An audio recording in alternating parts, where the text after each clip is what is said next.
پاکستان اور چین میں انسدادی دہشت گردی سیکیورٹی تعاون بڑھانے پر اتفاق۔ وفاقی وزیر داخلہ محسن نقوی سے چین کے سفیر جیان زیڈونگ نے ملاقات کی، جس میں پاک چین دو طرفہ تعلقات اور باہمی دلچسپی کے امور پر تبادلہ خیال کیا گیا۔ چین کے سفیر نے اسلام آباد میں خودکش حملے کی مذمت کی۔ انہوں نے قیمتی جانوں کے ضیاع پر اظہار تعزیت کرتے ہوئے کہا کہ وزارت خارجہ کے ترجمان نے بھی اس واقعے کی مذمت کی ہے۔ ملاقات کے دوران انسدادی دہشت گردی اور سیکیورٹی تعاون مزید مضبوط بنانے پر اتفاق کیا گیا۔ اس موقع پر وزیر داخلہ محسن نقوی کا کہنا تھا کہ پاک چین تعلقات باہمی اعتماد و احترام پر مبنی ہیں۔ چین پاکستان کا وہ بااعتماد دوست ہے جس نے ہر مشکل وقت میں ساتھ دیا ہے۔ پاکستان دہشت گردی سے سب سے زیادہ متاثر ملک ہے۔ چینی سفیر جیان زیڈونگ نے کہا کہ پاکستان کے ساتھ بھرپور تعاون جاری رکھیں گے۔ وفاقی آئینی عدالت کے لیے 3 بینچ تشکیل دے دیے گئے، مزید 2 ججز نے حلف اٹھا لیا۔ وفاقی آئینی عدالت کے بینچ 1 میں چیف جسٹس امین الدین خان، جسٹس علی باقی نجفی اور جسٹس ارشد حسین شامل ہیں۔ بینچ 2 میں جسٹس حسن رضوی اور جسٹس کے آغا شامل ہیں، جبکہ بینچ 3 جسٹس عامر فاروق اور جسٹس روزی خان پر مشتمل ہے۔ آئینی عدالت آج سے مقدمات کی سماعت کا آغاز کر دیا۔ آئینی عدالت کے ججز جسٹس عامر فاروق اور جسٹس حسن اظہر رضوی سیکنڈ فلور پر بیٹھیں گے، جبکہ اسلام آباد ہائی کورٹ کے جسٹس محمد آصف اور جسٹس خادم حسین سومرو کی عدالتیں بھی سیکنڈ فلور پر قائم کی گئیں۔ عدالتوں کی منتقلی کے باعث 2 ججز کی سماعت کی کاز لسٹ منسوخ کر دی گئی، جس میں جسٹس محمد آصف اور جسٹس خادم حسین سومرو کی کاز لسٹ شامل ہے۔ وفاقی عدالت کے 2 جج جسٹس روزی خان اور جسٹس ریٹائرڈ ارشد حسین شاہ نے حلف اٹھا لیا۔ چیف جسٹس امین الدین خان نئے ججز سے حلف لیا۔ وفاقی آئینی عدالت کے ججز کی تعداد اب 7 ہو گئی ہے۔ زیادہ آبادی غربت کا باعث بنتی ہے، ترقی کی رفتار بڑھانے کے لیے آبادی کا کنٹرول ناگزیر ہے۔ وزیر خزانہ۔ وفاقی وزیر خزانہ محمد اورنگزیب کا پاپولیشن کونسل کی تقریب سے خطاب کرتے ہوئے کہنا تھا، بڑھتی آبادی مسائل کو جنم دیتی ہے، ہمیں آبادی کے حساب سے وسائل کا انتظام کرنا ہوتا ہے۔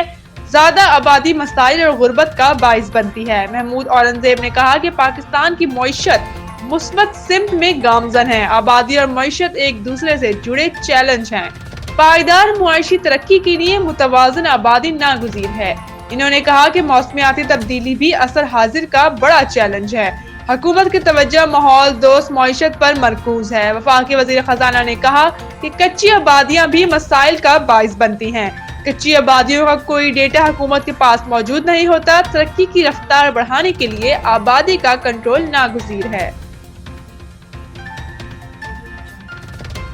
پنجاب دفعہ 144 میں مزید 7 روز کی توسیع، احتجاجی سرگرمیوں پر پابندی برقرار۔ صوبائی محکمہ داخلہ نے ہفتہ 22 نومبر تک دفعہ 144 کے نفاذ میں توسیع کا نوٹیفیکیشن جاری کر دیا۔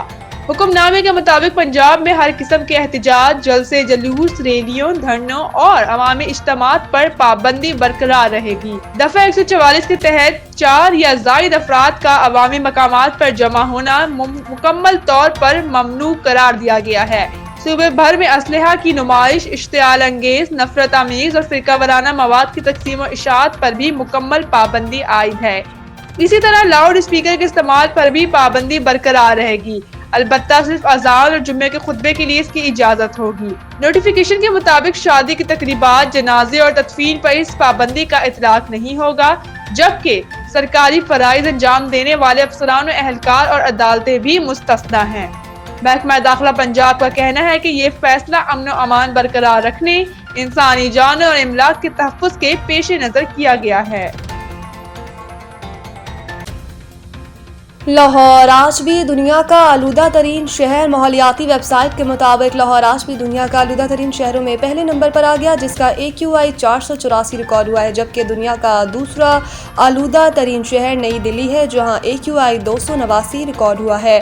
ماحولیاتی ویب سائٹ کے مطابق لاہور میں واگا کا علاقہ آلودہ ترین ریکارڈ کیا گیا، جس کا AQI 814 ریکارڈ ہوا، جبکہ DHA کا AQI 768، سول سیکریٹریٹ کا 995 اور FC کالج کا 688 ریکارڈ ہوا۔ اس کے علاوہ علامہ اقبال ٹاؤن میں AQI 678، راوی روڈ پر 667 اور DHA فیز 8 کا AQI 615 ریکارڈ ہوا۔ گجرانوالہ، سیالکوٹ، فیصل آباد اور ملتان میں آلودہ ترین شہروں میں شامل ہو گئے۔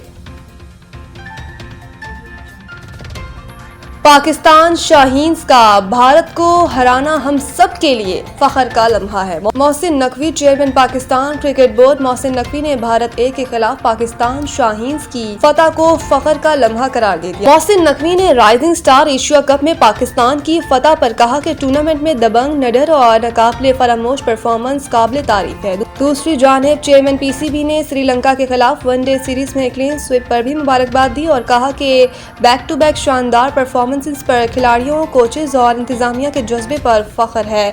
انہوں نے کہا کہ ان لڑکوں پر بھروسہ اور یقین رکھیں، یہ ملک کے لیے اپنا سب کچھ دے رہے ہیں۔ اس کے علاوہ گورنر سندھ کامران ٹسوری اور وزیر اعلیٰ سندھ مراد علی شاہ نے بھی ون ڈے سیریز میں کامیابی پر کرکٹ ٹیم کو مبارکباد پیش کی۔